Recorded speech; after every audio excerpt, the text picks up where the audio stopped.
Hello and welcome to another episode of Codo Cinema, the podcast show where I talk about movies. I'm your host, the man, the myth, the legend, Mark Codo, aka Codo Man. When it comes to Hollywood films, they like to adapt from everything. And when I mean adapt, they like to adapt from books, TV shows, comic books, plays, musicals, even video game films as well. Speaking of video games, I'm going to talk about a video game movie adaptation. So, what video game movie adaptation am I going to talk about? Well, I guess I'll let the fate of my movie decision to be decided as it should be. In Mortal Kombat!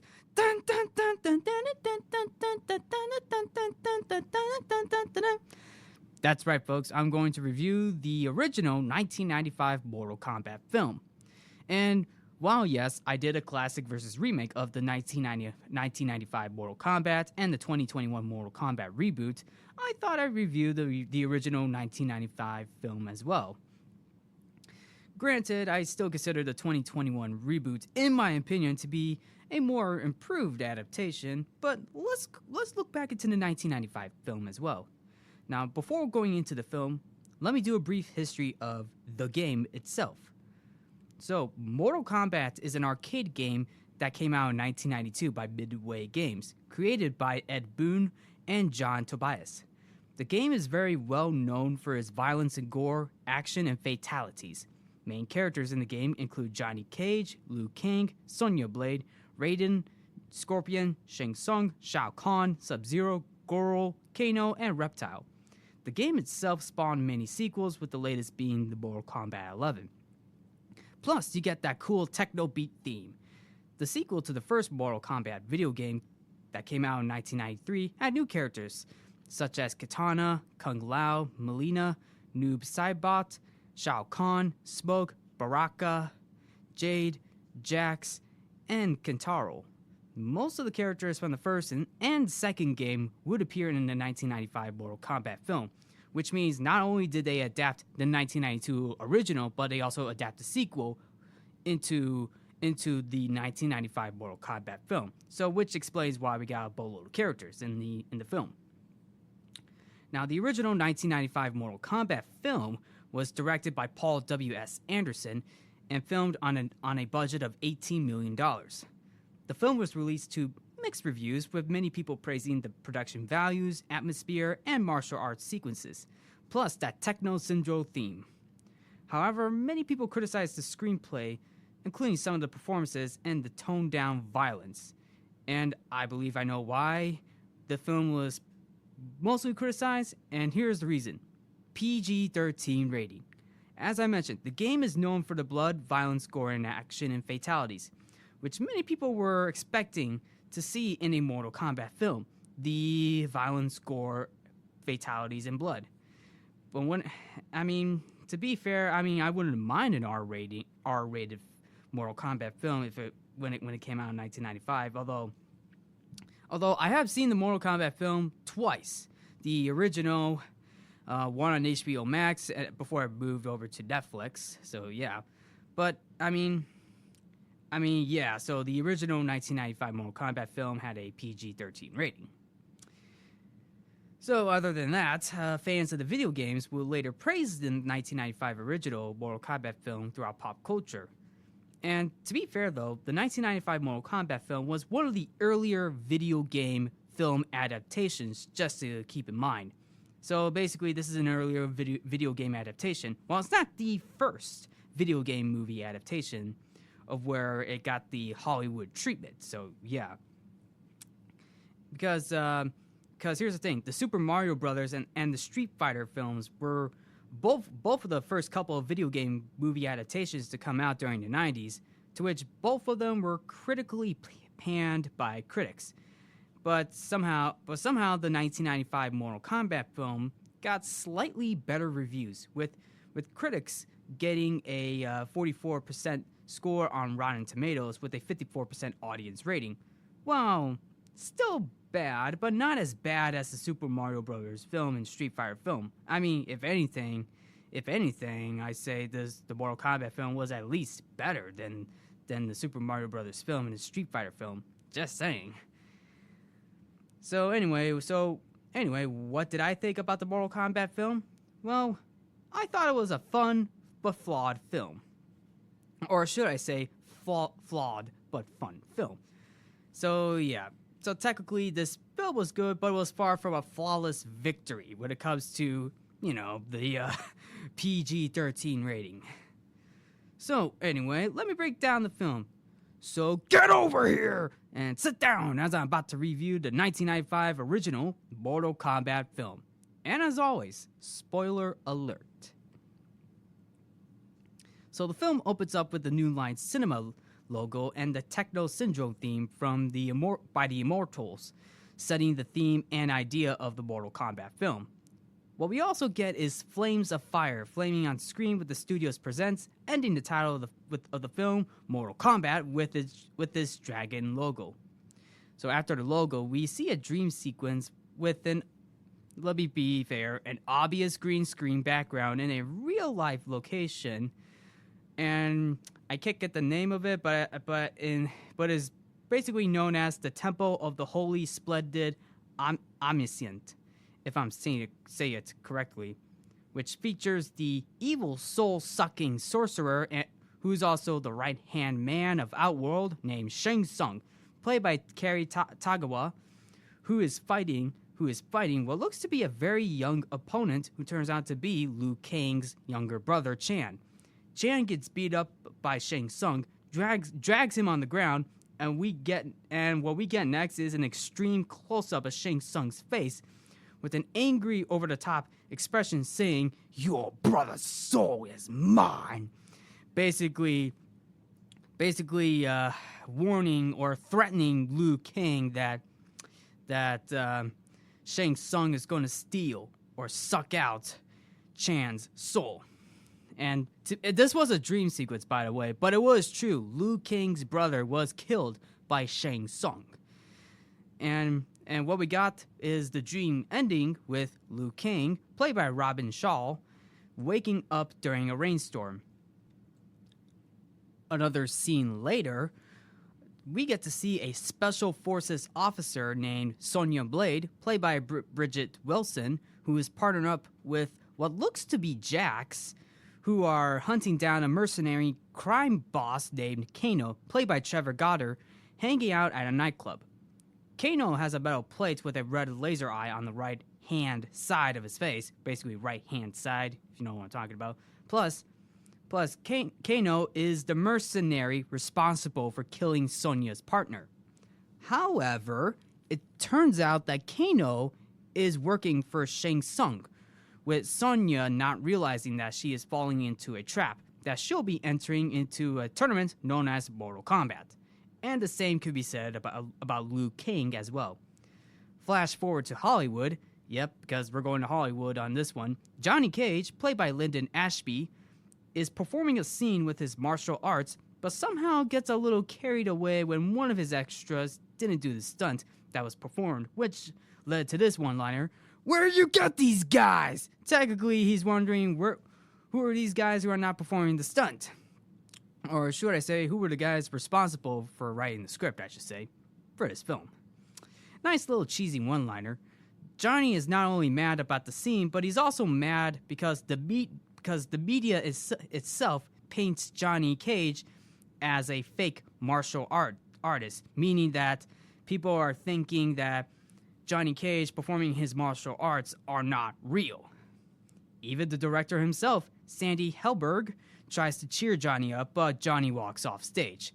Oh, by the way, the director cameo, Steven Spielberg was originally going to cameo in that scene as Johnny's director, but somehow Steven Spielberg had schedule conflicts. So Sandy Helberg stepped in to be the director, Johnny's director, I should say.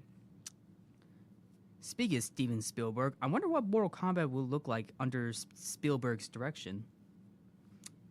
I don't know. Anyway, even the media back in the 90s can make false claims.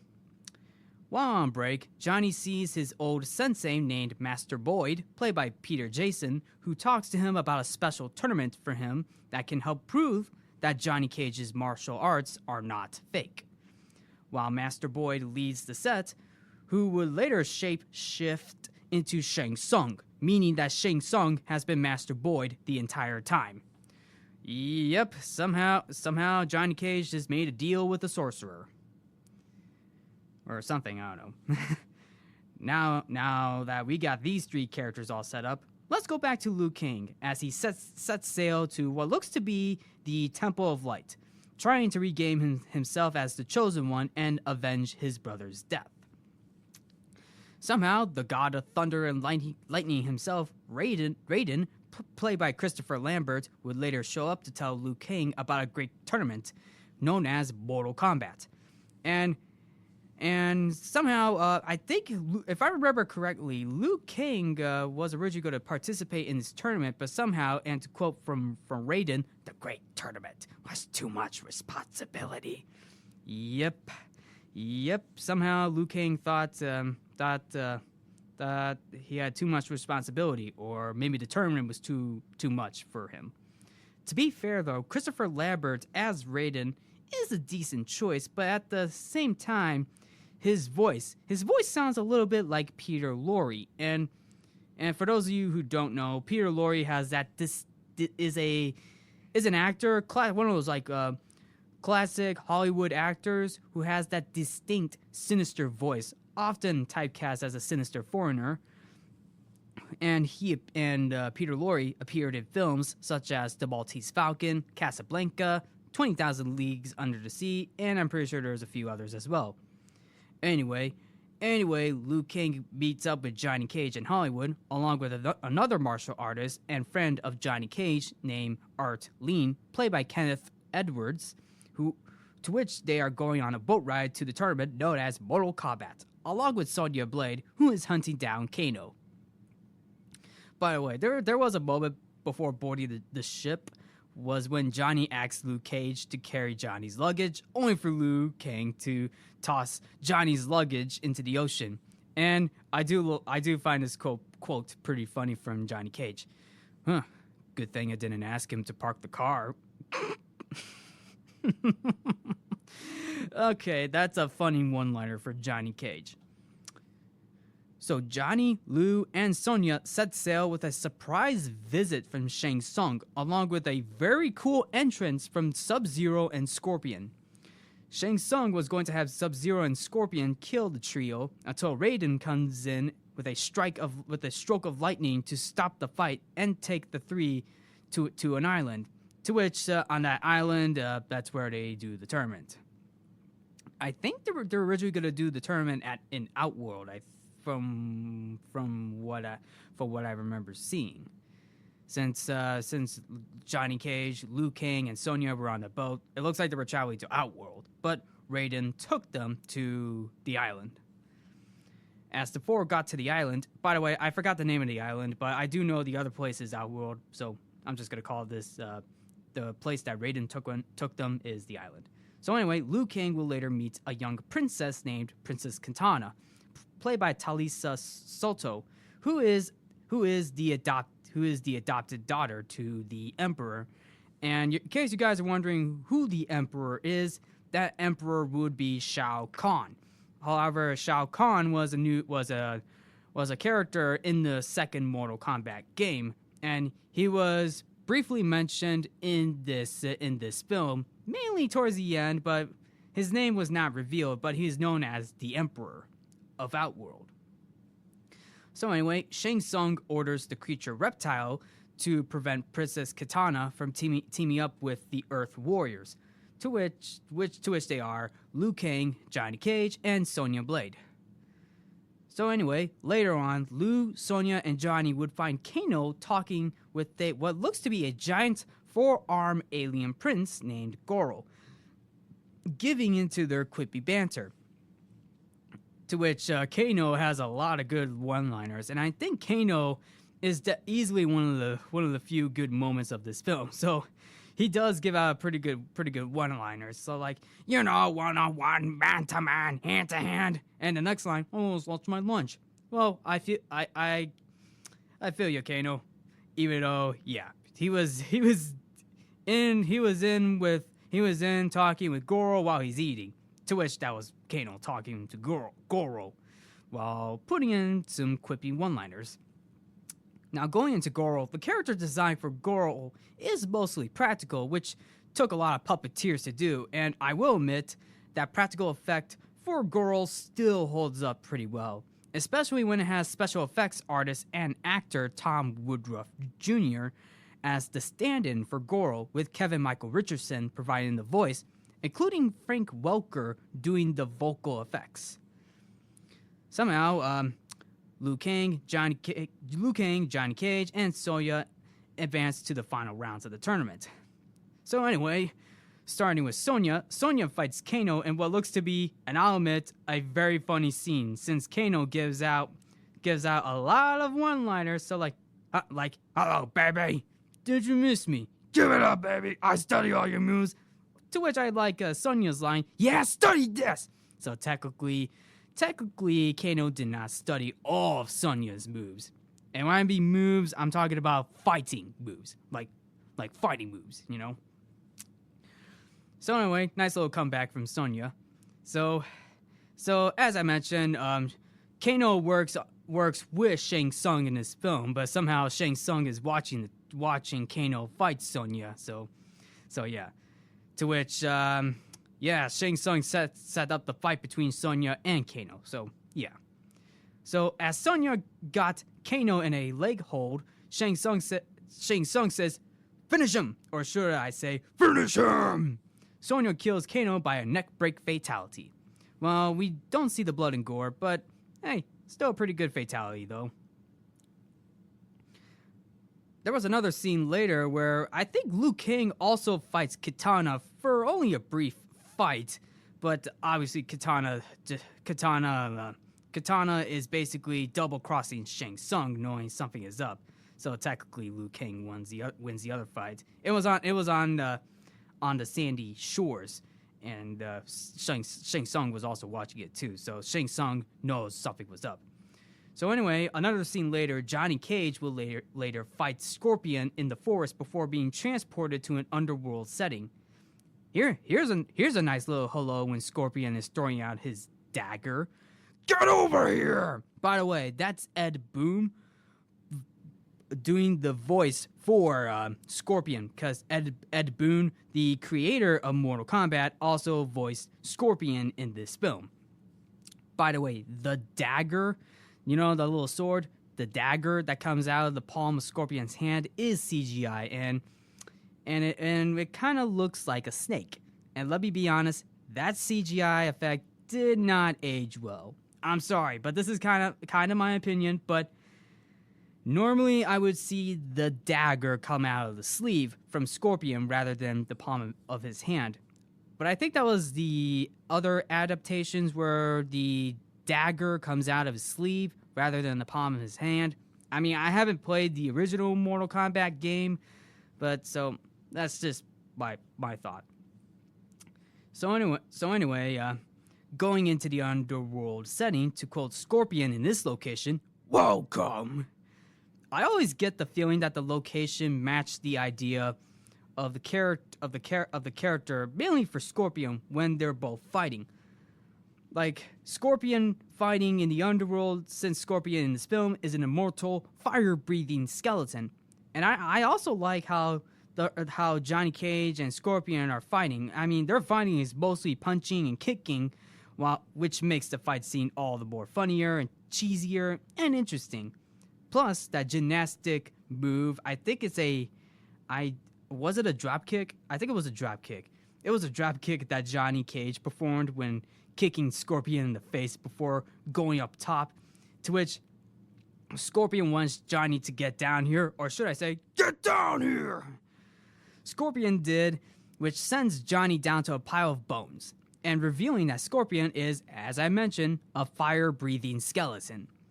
Johnny defeats Scorpion by throwing a spear and a sharp gear to slice part of Scorpion's head off before blowing up into flames. Johnny finishes the fight with a picture of himself and his signature, which is obviously pretty funny. And one of Johnny's peers, Art Lean, is defeated by the tournament champion Prince Goro, and his soul was taken out by Shang Tsung. Raiden says the Earth Warriors' own fears and egos would make them lose to Goro. So that means that means their own fears and egos are their weaknesses to the tournament, meaning they will lose if their own fears and egos take control of them. So anyway, hoping to protect Liu and Sonya, Johnny Cage challenges Goro to a fight. Raiden doesn't want Johnny to challenge Goro, but somehow Raiden was later impressed when Johnny shows his awareness of the gravity of the tournament. So, going into the tournament between Johnny and Goro, Johnny walks into the arena with his sunglasses on, with Goro grabbing Johnny's arm, to which he grabs the sunglasses and crushes it. And by the way, there's a lot of people watching the fight as well, because many people in that fight are fans of Goro, so yeah. Okay, Shang Tsung orders Goro to finish Johnny, and Goro says, "This puny mortal will be no problem. I'll crush him in one blow." Careful with that last word, Goro. But Johnny will deal with it by saying, "All right, let's dance." Johnny dances his way by doing the splits and blows Goro's nuts in one blow. Oof, that's gonna hurt. Goro cries and whines after getting blown by Johnny, with Raiden cheering so hard he accidentally punched an audience member outside of the ring. It still gets me every time. I mean, it's funny and unnecessary, but still, it's pretty hilarious. I mean, Shang Tsung sees Goro whining and crying, and he calls Goro an imbecile. You imbecile! I mean, that was one punch. One punch. So anyway, Goro was able to continue the fight by following Johnny up a cliff and what looks to be a somewhat poorly rendered green screen effect. By the way, Shang Tsung tells Goro to finish him. Follow him! Basically Goro follows Johnny, and plus, don't forget about this line, finish him! Everybody in the audience were chanting Goro, finish him! Finish him! Finish him! I mean, come on, it's Mortal Kombat. Okay, once Goro gets to the top, Johnny says in what is probably my favorite Johnny Cage one-liner, "Those were $500 sunglasses."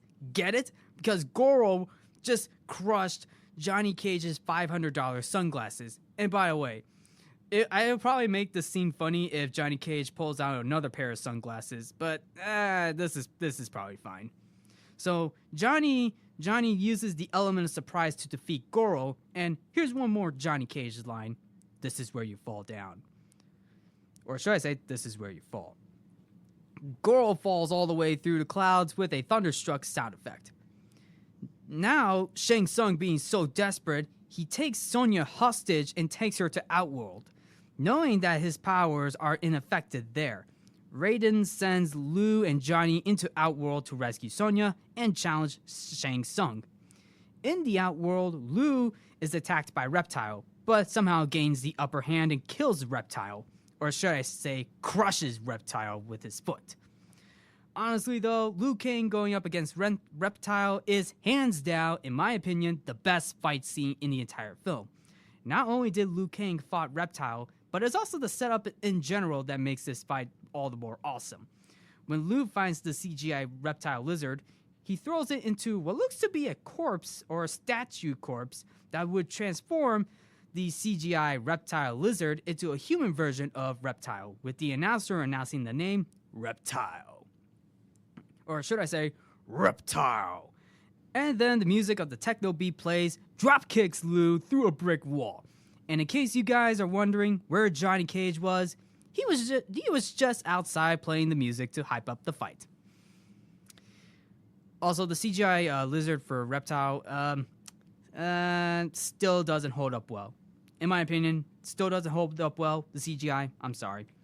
But in that human form, That was awesome. So anyway, as I mentioned, Liu Kang defeats Reptile. Even Katana meets up with Johnny and Liu, to which she reveals to them that Shang Tsung comes from a third realm and brought Outworld to ruin after winning 10 consecutive Mortal Kombat tournaments. He adopted Katana in hopes of inheriting the throne. Katana helps them infiltrate Shang Tsung's castle disguised in the robes of his followers. Somehow, Katana berates Shang Tsung for his treachery to the Emperor, distracting him while Liu and Johnny free Sonya. Somehow, Shang Tsung wants to challenge Johnny Cage, but Liu Kang steps in to challenge Shang Tsung. So basically, Liu Kang challenges Shang Tsung to Mortal Kombat. And plus, we get the awesome techno syndrome beat. Dun dun dun dun dun dun dun dun dun dun dun dun dun dun dun dun dun. So anyway, Liu Kang not only faces Shang Tsung, but the souls that Shang Tsung took in the past tournaments. By the way, as I mentioned, we got the techno syndrome beat again, along with Liu Kang punching Shang Tsung in the face so hard that Shang Tsung spits out blood from his lips. And Shang Tsung brings in this quote, "You fool!" Basically, Liu Kang just gained the upper hand and just made Shang Tsung bleed. Where was that blood throughout the film? I mean, was the entire film edited just so the film could get a PG-13 rating rather than an R rating? So anyway, I heard this film had blood. I heard this scene had blood. Where was this for the entire film? So anyway, to take advantage, Shang Tsung morphs into Chan, accepting that he is not responsible for Chan's death, which allows Liu to see through. And then somehow Chan morphs back to Shang Tsung, telling Liu Kang, "You're mine!" Shang Tsung throws Liu Kang to the concrete floor and smashes his head, believing that he defeated Liu Kang, or should I say Liu Kang, the Chosen One. Where was that blood and gore for that fatality? Liu Kang stands up and tells Shang Tsung, "I am the Chosen One." Liu even insults Shang Tsung that he doesn't have a soul of his own when stealing all the other souls from the past tournaments. So Liu Kang begins to beat the everlasting soul out of Shang Tsung. And for the final blow, Liu Kang fires an energy bolt at Shang Tsung, knocking him off and landing onto a bed of spikes. Liu Kang ends the fight with this victory line, "Flawless victory." Are you sure that was a flawless victory? Because Shang Tsung literally smashed your face onto the floor. Unless that final round was that face smash was round 2. So anyway, Shang Tsung's death releases all of the captive souls, including Chan's, before ascending into the afterlife. Chan tells Liu that he will remain with him in spirit until they are reunited. The Earth Warriors return to Earthrealm, where a victory celebration is taking place at Liu's Shaolin Temple. That was the temple. That was the temple. The Shaolin Temple. That's where Liu Kang went in the beginning of the film. So anyway, the jubilation stops when the giant Outworld Emperor appears and declares he has come for everyone's souls. Raiden and the Warriors take up fighting stances, with Raiden saying this, "I don't think so." To which Shao Kahn, which was the emperor of Outworld, Shao Kahn says, "You weak, pathetic fools, I come for your souls." And I'll say this again, to quote Raiden with this one-liner, "I don't think so." So anyway, prepping for the film's sequel that will soon be annihilated 2 years later. And then the scene closes with the Mortal Kombat Dragon logo and the Techno Syndrome theme. And that's the 1995 Mortal Kombat film. What did you guys think? Did you like the film? Have you seen this film? Does the film still hold up? Anyway, in my opinion, the film still holds up. Granted, there are elements in the film that don't hold up, mainly the CGI elements of green screen. On the other hand, the dialogue is not bad. I heard criticism about it, but maybe that's just how the film was written. I mean, I guess it was trying to capture the dialogue from the original video game. I mean, even the acting gets a lot of criticism when it was first released. To me, the acting was okay. Kerry Tagawa's performance as Shang Tsung, being fun and over the top at the same time, is probably the most memorable part of the film. I mean, heck, Kano was also memorable in this film. And going back to the writing is cheesy but memorable, which probably explains why a lot of people go back watching the 1995 Mortal Kombat film. I mean, the writing and one-liners are so cheesy, they're memorable, which is also a play on words of "it's so bad it's good," meaning like even though it's bad, but it's good at the same time.